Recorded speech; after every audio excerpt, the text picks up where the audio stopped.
Nagdaos naman ng isang despedida ang Naga City Hall para sa mga pulis at sundalo na tumulong sa pagpapatupad ng kaayusan at seguridad sa Bicolandia Festival. Yan ang tinutukan ng ating kasama, si Grace Rifama-Simando ng Radyo ng Bayan Naga. Kaninang umaga, katatapos lang nagdespedida at pasasalamat sa City Hall sa lahat ng mga pwersa na tumulong para sa Peña-Plaza Fiesta. Mabuhay ang mga uniformadong personnel. Ito ang pagtatapos na pasasalamat na ipinarating ngayong umaga ni Naga City Mayor Jan Bongat sa lahat ng mga nakatuwang ng lungsod sa kakatapos lang na mapayapang, masayang pagdiriwang ng kapiestahan ng buong Bicol.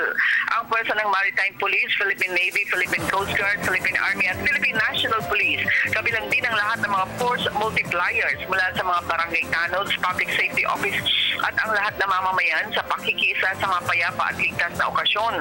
Sabay ding pinasalamatan ng alkalde ang puwersa ng Philippine Drug Enforcement Agency dahil sa matagumpay na pagkakasamsam ng halos 1 kilo ng shabu sa kapanahunan ng fiesta. Sa opisyal na tala ng Philippine National Police Naga, limitado ang krimen na naganap. Walang naiblatter sa kaso ng kaguluhan, lahat ng mga events na ginawa liban lamang sa mga pandurukot at snatching. Radyo ng Bayan Naga para sa Telebisyon ng Bayan, Rifama-Simando.